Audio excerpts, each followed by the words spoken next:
একটা উত্তপ্ত সন্ধ্যা। দিল্লির সাউথ ব্লকের কনফারেন্স রুমে আলোচনার ঝড় বইছে। সামরিক বিশ্লেষকরা মুখোমুখি বসে, টেবিলে বিশাল মানচিত্র বিছানো। আলোচনার বিষয়, যদি বাংলাদেশের সঙ্গে যুদ্ধে জড়াতে হয় তাহলে কি হবে। কেউ একজন গম্ভীর স্বরে বলল, আমরা তো বৃহৎ শক্তি, বাংলাদেশ আমাদের সামনে দাঁড়াতে পারবে। একজন অভিজ্ঞ জেনারেল চুপচাপ বসেছিলেন। তিনি ধীরে ধীরে সামান্য ঝুঁকলেন, ঠান্ডা গলায় বললেন, এটা যদি তোমরা সত্যি ভাবো তাহলে ভয়ঙ্কর ভুল করবে। কারণ যুদ্ধ হলে বাংলাদেশ ভুগবে ঠিকই, কিন্তু ভারত টুকরো টুকরো হয়ে যাবে। রুমের ভেতরে মুহূর্তেই নীরবতা নেমে এলো।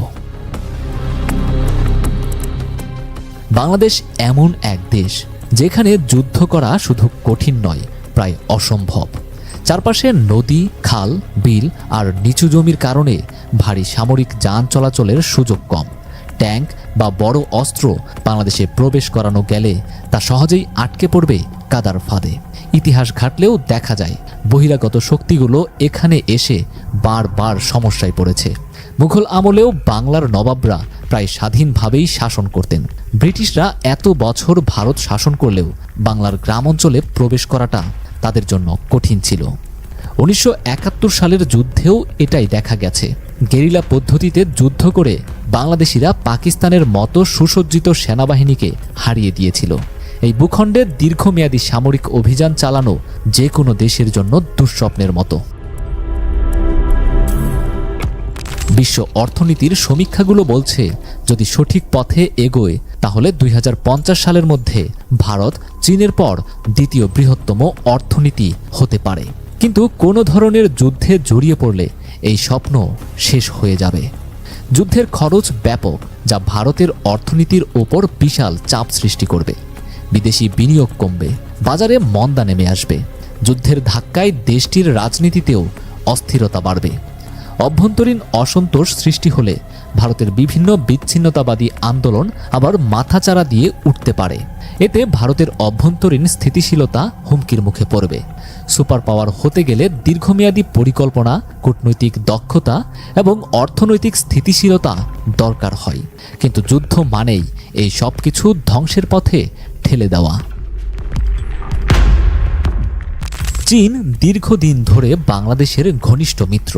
সামরিক, অর্থনৈতিক ও কূটনৈতিক দিক থেকে চীন বাংলাদেশের পাশে রয়েছে। ভারতের সঙ্গে বাংলাদেশের যুদ্ধ বাঁধলে চীন সরাসরি যুদ্ধ ঘোষণা না করলেও সীমান্তে বিশাল সামরিক চাপ সৃষ্টি করতে পারে। এতে ভারতকে একসঙ্গে দুই ফ্রন্টে যুদ্ধ করতে হবে, একদিকে বাংলাদেশ, অন্যদিকে চীন।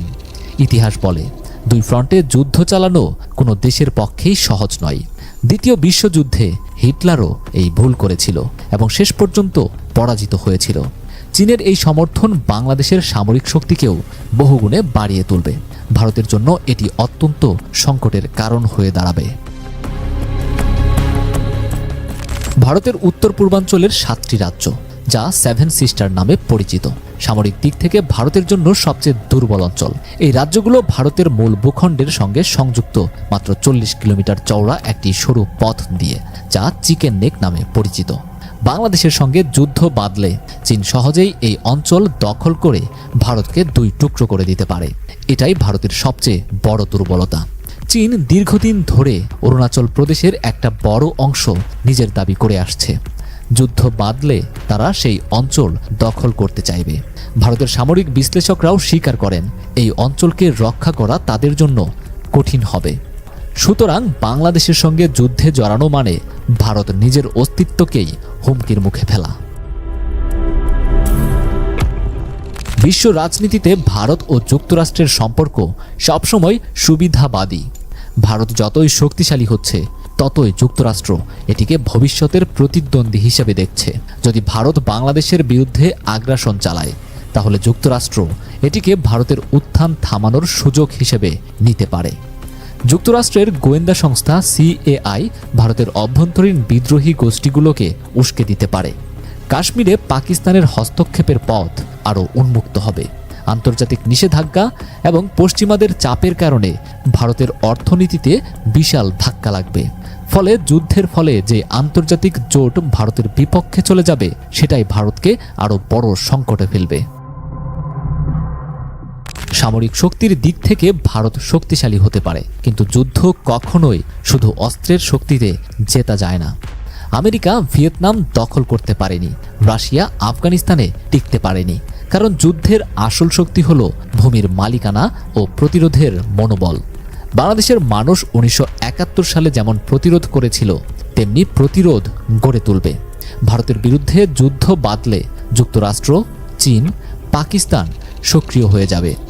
আন্তর্জাতিক গোয়েন্দা সংস্থাগুলো ভারতের বিরুদ্ধে কাজ শুরু করবে। গোপন অভিযানের মাধ্যমে ভারতের অভ্যন্তরীণ স্থিতিশীলতা নষ্ট করে দেওয়া হতে পারে।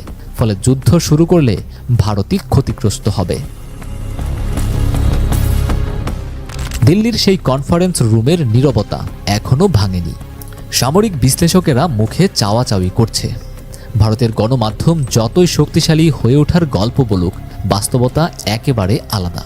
বাংলাদেশ ছোট হলেও তা ছিন্ন ভিন্ন করা সহজ নয়, বরং যুদ্ধ হলে ভারতই ভেঙে পড়তে পারে। সেই অবসরপ্রাপ্ত অভিজ্ঞ জেনারেল উঠে দাঁড়ালেন, মানচিত্রের দিকে তাকিয়ে বললেন, বাংলাদেশের সঙ্গে যুদ্ধ মানেই ভারতকে আরও একবার ভারত রাখার লড়াইয়ে নামতে হবে। রাত গভীর হচ্ছে। রাতের নীরবতায় বাংলাদেশ ভারত সীমান্ত বরাবর দুটো পাখি উড়ে যাচ্ছে। তারা যুদ্ধ চায় না, শান্তি চায়। নরেন্দ্র মোদী কি শান্তি চায়?